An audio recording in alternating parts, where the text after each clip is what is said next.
All right, so this is a brief history lesson of how we got here. See if this works.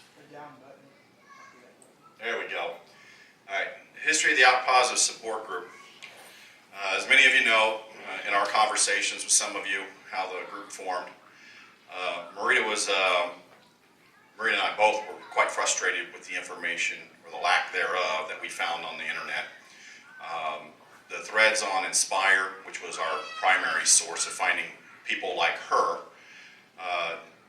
the threads were old, and they would trail off into something else that wasn't relevant to the topic. And the other thing was, it was really impactful to Marita, is she would find out that the patient was no longer alive. And so she just kept hitting setback after setback after setback. And this was just over a couple of weeks, and I just saw her demeanor and her positivity dropping. You know, it was really scary. And so one night we were sitting on the couch, and I had my laptop, she had her iPad, and she said, you know, I want to create my own support group. I want to find people just like me. And she said, can you help me do that? And I said, sure, you can do it right on Facebook. And so I set up the group for her with her account, and we got it all set up, and she looked at me and she said, but I want you to moderate it. I was like, okay, what are the rules? She said, I want it to remain on topic. I don't want to talk about gardening. I don't want to talk about basket weaving, knitting, anything like that. She said, I want people, when they come to this group, they're finding relevant information, because that's why they're here. And I don't want it limited to just people in the United States. Anybody that has ALK positive lung cancer, I want them to be in the group. So we got about, I don't know, well, first member was Danielle Paul James, and you all know her. She's the nurse in Oklahoma. And she happened to know Big Daddy from Inspire, and she contacted him and said, hey, we got this ALK positive group that's forming. And Phil came in, and then Linnea came in shortly thereafter, and I consider them heavy hitters in the ALK positive community, because they'd been around a while and they knew other ALK positive survivors, and they referred them over to the group. Some people posted links on Inspire. I did, and I got the nasty gram from Inspire. I'm no longer a member with them, because you know, I'm not about building an empire or exclusivity, so to speak. So I don't mind if somebody posts a link in the group to, say, Longevity's ALK thing, if there's something going on over there. But we have the largest active group in the world when it comes to ALK positive lung cancer. I'll say that for now. I don't know about Japan. We're starting to get some members. I saw yesterday, Nadine accepted a few members from Japan. So we may start getting a flurry of memberships from them. I hope we do. But right now, I think we're the largest community in the world. And that is because we were discussing it last night, Linnea and Juanita and I, and the reason that our group is so successful, I believe, is because as soon as someone joins that group and makes their introduction, which is a requirement, they are immediately embraced. They are immediately embraced, and they're given hope. They're given positivity. And so that is why our group is so successful. I saw Colin's post over on Longevity's ALK support site not long ago. A new member had posted over there their introduction, and Colin jumped on there immediately. I think it was the first comment, you need to go over to the ALK positive site. I was like, oh, Lauren, I'm so sorry. But it's true. There's like 300 members on the Longevity ALK positive support page, and there's no activity. But I think the requirement to do the introduction, and I started that in the beginning just so people would do their introduction and we'd be able to verify their relationship with ALK positive lung cancer. And then it just turned into something that was like, oh my gosh, you know, this is really spurring activity, and it's keeping the group active. And that's what we need, is active participation, because if it wasn't for you, the new people coming to the group, they'd be terrified, and they would just go back into their hole if they weren't interacting with people to find out there is hope, there is positivity, and you do have options. So thank you all for that.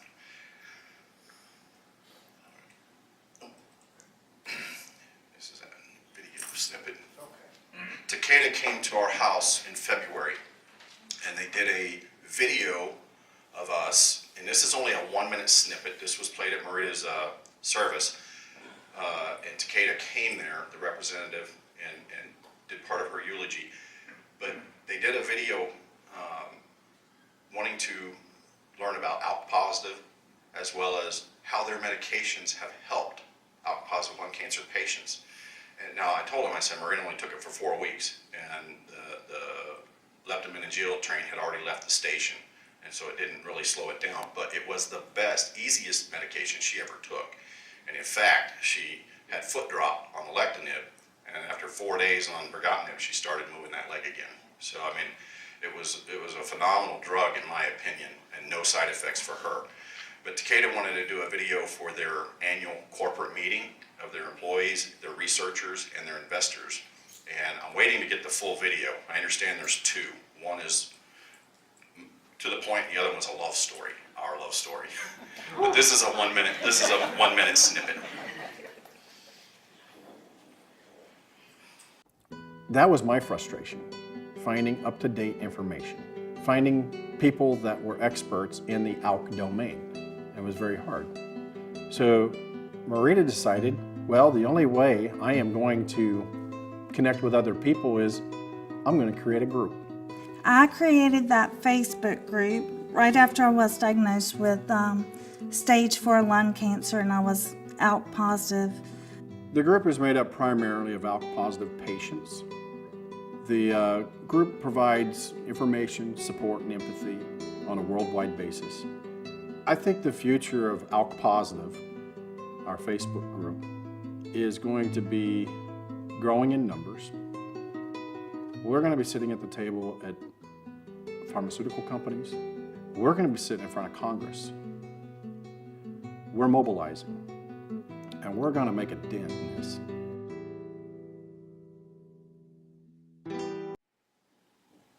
So that video, she had always had a dream of going and being an extra on the Walking Dead series. And there was a whole lot more to this than what it looks. And I learned then I don't want to be an actor, because it was take after take after take. I was moving bricks out in the backyard because I wanted to do some video of me working on my project out back with the pool cabana and stuff. And I moved these bricks like 6 times. And I finally said, I'm done. And they put a drone up in the air, and it was flying over, and I was carrying sheets of plywood from one side of the yard to the other, and I did it one time. I said, that better be a good take, because those things aren't moving again.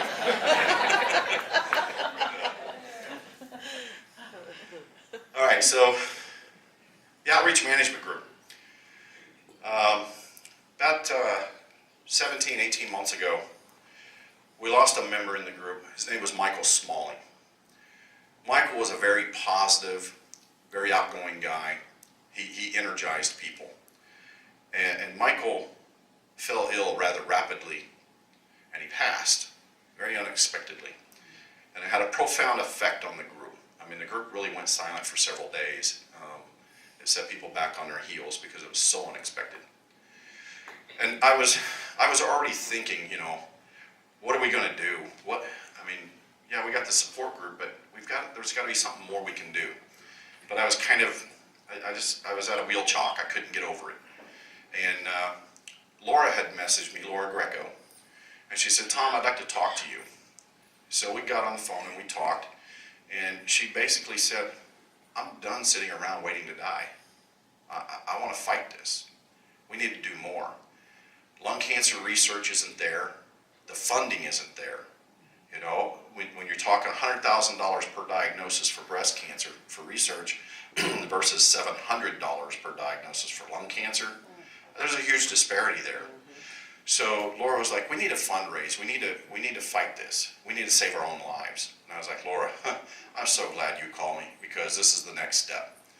And so we talked about who we could get on board, and there had been some chatter in the group by a couple members.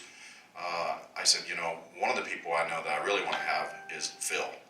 And so I contacted Phil, and the other member that was talking about it regularly was Matthew Algry. And so the 4 of us got together on a conference call, and we formed the outreach group. And so we kind of piddled around, to use a southern term, or Marita's term, piddled around. And we kicked around some ideas about partnering, and we talked to, I think the four of us got on a conference call with Bonnie and Dario. And we just kind of wanted to feel out how the Roz Wonder partnership was going, and we talked to some of the Roz Wonders, the leaders of that group, and we kind of, paused and said, okay, well, let's see what else is out there.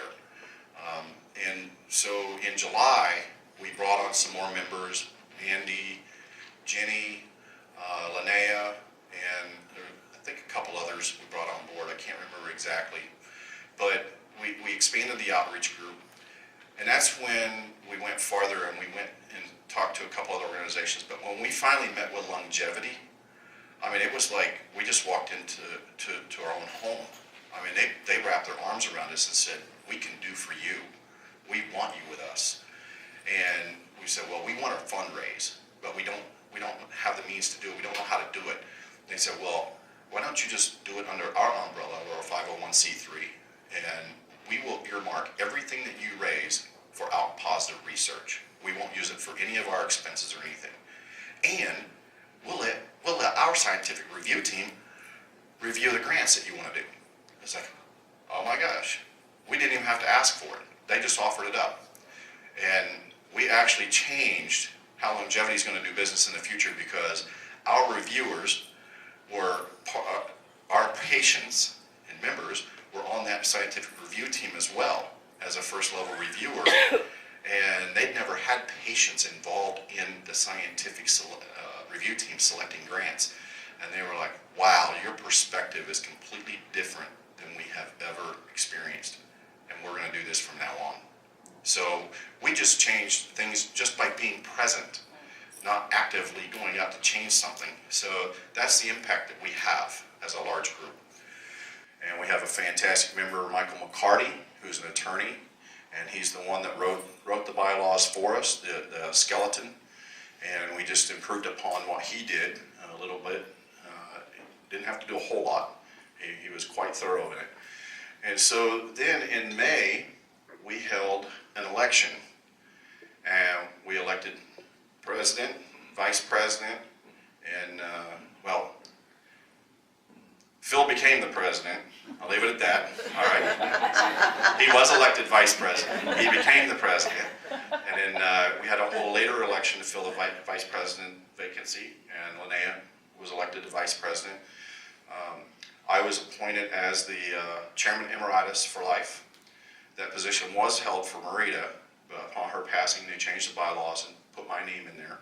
So I'll be a member for life. And then Bill Westlake was elected as secretary. We don't have a treasurer position just yet. It was written into the bylaws that once that position is created, that we'll hold an election for a treasurer.